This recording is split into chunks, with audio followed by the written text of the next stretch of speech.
Gaza വെടിനിർത്തൽ കരാറിനെ കൂടുതൽ പ്രതിസന്ധിയിലാക്കി Hamas നേതാവിനെ കൊലപ്പെടുത്തി ഇസ്രായേൽ. ഹമാസ് നേതാവ് റാഅദ് സാദിനെയാണ് ഗസയിൽ നടത്തിയ ആക്രമണത്തിൽ ഇസ്രായേൽ വധിച്ചത്. മറ്റ് 4 പേരും ആക്രമണത്തിൽ കൊല്ലപ്പെട്ടു. പ്രധാനമന്ത്രി ബെന്യാമിൻ നെതന്യാഹുവാണ് ആക്രമണത്തിന് ഉത്തരവിട്ടത്. റഫേൽ 2 സൈനികർക്ക് പരിക്കേറ്റതിന് പിന്നിൽ ഹമാസ് ആണെന്ന് ആരോപിച്ചായിരുന്നു നടപടി. വെടിനിർത്തൽ തകർക്കാനുള്ള പ്രകോപന നടപടിയാണെന്ന് ഹമാസ് പ്രതികരിച്ചു. ഗസയിൽ കനത്ത മഴയിലും കാറ്റിലും 3 കുഞ്ഞുങ്ങൾ ഉൾപ്പെടെ 14 പേർ മരണപ്പെട്ട സാഹചര്യത്തിലും സഹായം വിലക്കുകയാണ് ഇസ്രായേൽ. ഗസയിലേക്ക് എത്രയും വേഗം താൽക്കാലിക താമസ സൗകര്യവും മറ്റ് സഹായങ്ങളും ഉറപ്പാക്കണമെന്ന് യുഎനും വിവിധ രാജ്യങ്ങളും ആവശ്യപ്പെട്ടിരുന്നു. യുനർവയ്ക്കെതിരായ ഇസ്രായേൽ വാദം തള്ളി യുഎൻ പൊതുസഭ. വെടിനിർത്തൽ 2ാം ഘട്ട ചർച്ച സജീവമാണ്.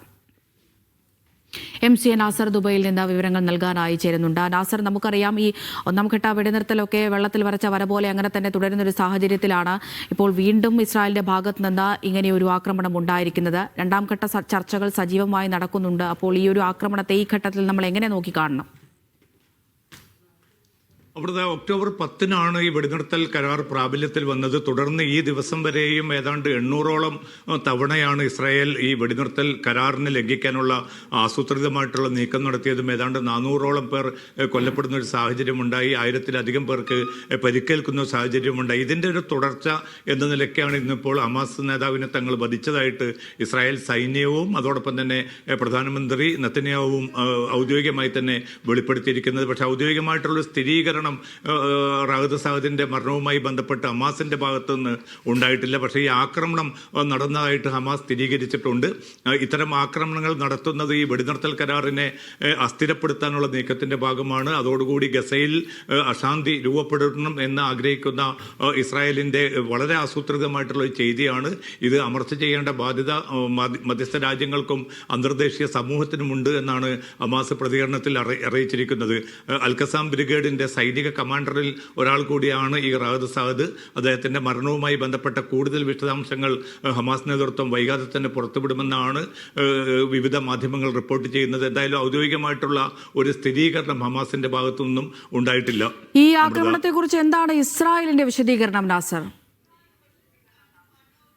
ഇസ്രായേൽ പ്രധാനമന്ത്രി ബെന്യാമിൻ നെതന്യാഹു അതോടൊപ്പം തന്നെ സൈനിക മേധാവി ഉൾപ്പെടെയുള്ളവർ, അതോടൊപ്പം തന്നെ പ്രതിരോധ മന്ത്രി ഇസ്രായേൽ കാറ്റ്സ് ഉൾപ്പെടെയുള്ളവർ ഔദ്യോഗികമായി തന്നെ വെളിപ്പെടുത്തിയിരിക്കുന്നു. കാരണം ഇന്ന് രാവിലെ 2 സൈനികർക്ക് ഗസയിലെ റഫേൽ പരിക്കേറ്റ ഒരു സംഭവം ഉണ്ടായിരുന്നു. ഈ 2 പേർക്ക് പരിക്കേറ്റത് സ്ഫോടക വസ്തു പൊട്ടിത്തെറിച്ചാണ്. സ്വാഭാവികമായിട്ട് നേരത്തെ ഉള്ള നീണ്ടകാലം ഒരു യുദ്ധം നടന്നതുകൊണ്ട് തന്നെ പൊട്ടാത്ത നിരവധി ബോംബുകളുണ്ട്. ഈ ബോംബുകൾ ഏതെങ്കിലും പൊട്ടിത്തെറിച്ചതായിരിക്കാം കാരണമെന്നാണ് അനുമാനിക്കപ്പെടുന്നത്.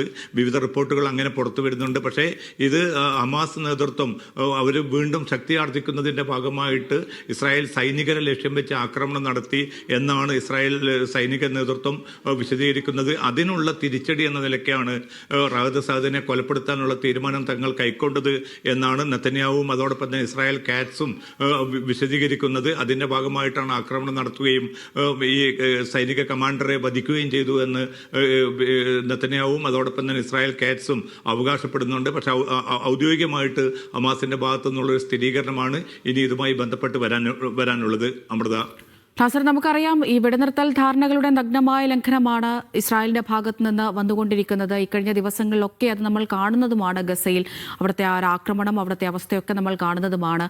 അപ്പോൾ ലോകരാഷ്ട്രങ്ങളുടെ ഭാഗത്ത് നിന്ന് ഇടപെടലുകൾ ഒന്നും തന്നെ ഉണ്ടാകുന്നില്ല എന്നാണോ?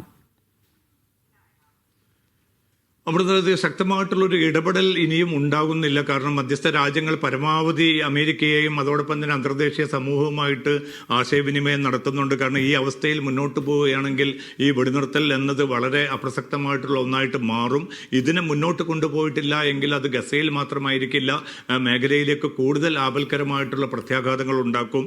അതുകൊണ്ട് വളരെ ശക്തമായിട്ടുള്ളൊരു ഇടപെടൽ വേണമെന്ന് മധ്യസ്ഥ രാജ്യങ്ങൾ തുർക്കിയും ഈജിപ്തും ഖത്തറും നിരന്തരമായി തന്നെ ആവശ്യപ്പെട്ടുകൊണ്ടിരിക്കുകയാണ്. അറബ് മുസ്ലിം രാജ്യങ്ങളുടെ ഭാഗത്തു നിന്നുള്ള വളരെ ശക്തമായിട്ടുള്ള സമ്മർദ്ദമുണ്ട്. അതോടൊപ്പം തന്നെ ബ്രിട്ടൻ, ജർമ്മനി, ഫ്രാൻസ് ഉൾപ്പെടെയുള്ള രാജ്യങ്ങളും ഈ അവസ്ഥ തുടരുന്നത് നിലവിലുള്ള ഒരു സാഹചര്യത്തിൽ കൂടുതൽ ആപൽക്കരമായിട്ടുള്ള രക്തരൂഷിതമായിട്ടുള്ള അവസ്ഥയിലേക്ക് കൊണ്ടുപോകുമെന്ന മുന്നറിയിപ്പുകൾ നൽകുന്നുണ്ട്. ഇന്നലെ ഇപ്പം UN പൊതുസഭ തന്നെയും വളരെ ശക്തമായിട്ടുള്ള ഒരു പ്രമേയം ഇസ്രായേലിന് എതിരെ തന്നെ പാസ്സാക്കിയിട്ടുണ്ട്. അതിൽ ഏറ്റവും വ്യക്തമായിട്ട് പറയുന്നത് ഗസയിലേക്ക് ഈ സഹായ വസ്തുക്കൾ നൽകുന്നത് സംബന്ധിച്ചുള്ള ഒരു നിയന്ത്രണം അത് പൂർണ്ണമായിട്ട് പിൻവലിക്കേണ്ടതുണ്ട്. അതോടൊപ്പം തന്നെ UN ഏജൻസി കൂടിയായിട്ടുള്ള യുനെർവയ്ക്ക് പൂർണ്ണമായിട്ടുള്ള ഒരു അവകാശം നൽകണം. ആ യുനെർവയ്ക്കെതിരെ ഇസ്രായേൽ ഉന്നയിച്ചിരിക്കുന്ന ആരോപണങ്ങളൊന്നും തന്നെ നിലനിൽക്കുന്നതല്ല. ഹമാസിന്റെ ഏതെങ്കിലും അർത്ഥത്തിലുള്ള ഒരു ഇടപെടൽ ഈ UN ഏജൻസിയിൽ ഇല്ല എന്ന് തെളിയിക്കപ്പെട്ടതാണ്. അത്തരമൊരു സാഹചര്യത്തിൽ യുനെർവയ്ക്ക് പൂർണ്ണമായിട്ടുള്ള അധികാരം നൽകിക്കൊണ്ട് ഗസയുടെ എല്ലാ ഭാഗത്തേക്കും ഭക്ഷ്യവസ്തുക്കളും മറ്റ് സഹായങ്ങളും അടിയന്തരമായിട്ട് എത്തിക്കണമെന്നാണ് UN പൊതുസഭ പാസാക്കിയ പ്രമേയത്തിൽ പറയുന്നത്. നമുക്കറിയാൻ സാധിക്കും, ഈ ബൈറോൺ കൊടുങ്കാറ്റിനെ തുടർന്ന് വലിയ തോതിലുള്ള പേമാരിയും അതോടൊപ്പം തന്നെ കാറ്റും രൂപപ്പെട്ടത് കൊണ്ടുണ്ടായ വലിയ നാശനഷ്ടങ്ങളുണ്ട്. ഏതാണ്ട് 10,000-കണക്കിന് ടെന്റുകൾ പൂർണ്ണമായിട്ട് തകർന്നുകൊണ്ട് ജനങ്ങൾക്ക് കയറിക്കിടക്കാൻ പോലും ഒരു ഇടമില്ലാത്തൊരവസ്ഥ നിലനിൽക്കുന്നുണ്ട്. അത് വളരെ പ്രധാനപ്പെട്ട ഒരു കാര്യം തന്നെയാണ്. നമുക്കറിയാം, ഈ ഇസ്രായേലിന്റെ ആക്രമണമൊക്കെ ഒരു ഭാഗത്ത് നിൽക്കുമ്പോൾ ഈ കാലാവസ്ഥയും ഗസയിലെ ജനങ്ങൾക്ക് വലിയ തിരിച്ചടിയാവുകയാണ്. നിരവധി ആളുകൾ കൊല്ലപ്പെടുന്നു. ഇപ്പോൾ മനസ്സിലാക്കുന്നത് 3 കുഞ്ഞുങ്ങളൊക്കെ ഈ കനത്ത മഴയിൽ മരണപ്പെട്ടിട്ടുണ്ട് എന്ന് തന്നെയാണ്. അവർക്ക് അത്യാവശ്യ സാധനങ്ങൾ ലഭിക്കേണ്ട ഒരു സാഹചര്യം കൂടിയാണ് വന്നിരിക്കുന്നത്.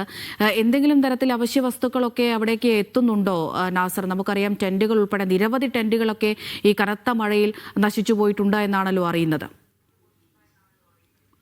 തീർച്ചയായിട്ടും അമൃത, ഈ പ്രകൃതിക്ഷോഭം വലിയ തോതിലുള്ള ദുരിതമാണ് 10,000-കണക്കിന് മനുഷ്യർക്കിപ്പോൾ നൽകിക്കൊണ്ടിരിക്കുന്നത്. കാരണം നീണ്ട 2 കൊല്ലത്തെ ഏറ്റവും കഠിനമായിട്ടുള്ള വംശഹത്യാ പദ്ധതി, അതിന്റെ തുടർച്ചയായിട്ട് ഈ വെടിനിർത്തലിന്റെ മറവിലും നടന്നുകൊണ്ടിരിക്കുന്ന ക്രൂരമായിട്ടുള്ള ആക്രമണ പരമ്പരകൾ, അതിലൂടെ നിത്യവും നിരവധി മനുഷ്യർ കൊല്ലപ്പെടുന്നു. ഇന്ന് മാത്രം ഇപ്പം റാദ സാദ് ഉൾപ്പെടെ 5 പേർ കൊല്ലപ്പെട്ടതായിട്ടുള്ള റിപ്പോർട്ടുകളാണ് പുറത്തു വരുന്നത്. അത് ഒരു ഭാഗത്ത് നിലനിൽക്കുന്ന ഒരവസ്ഥയിലാണ് പിന്നിട്ട് ഏതാണ്ട് 48 മണിക്കൂറായിട്ട് ഏറ്റവും ശക്തമായിട്ടുള്ള പേമാരിയും അതോടൊപ്പം തന്നെ കാറ്റിനെയും തുടർന്ന് വലിയ തോതിലുള്ള പ്രളയ സമാനമായിട്ടുള്ള ഒരു സാഹചര്യത്തെ ഈ ജനത അഭിമുഖീകരിക്കേണ്ട ഒരവസ്ഥ വന്നുപെട്ടിരിക്കുന്നത്. കാരണം ഈ 2 മാസത്തിലധികം നീണ്ട വെടിനിർത്തലിന്റെ ഘട്ടത്തിൽ പോലും നിത്യവും 600 ട്രക്കുകൾ ഗസയിലേക്ക് അയക്കുമെന്ന് വ്യവസ്ഥ ചെയ്തിട്ട് ആ വ്യവസ്ഥ ഭാഗികമായി പോലും പാലിക്കാൻ ഇസ്രായേൽ നേതൃത്വം തയ്യാറായിട്ടില്ല.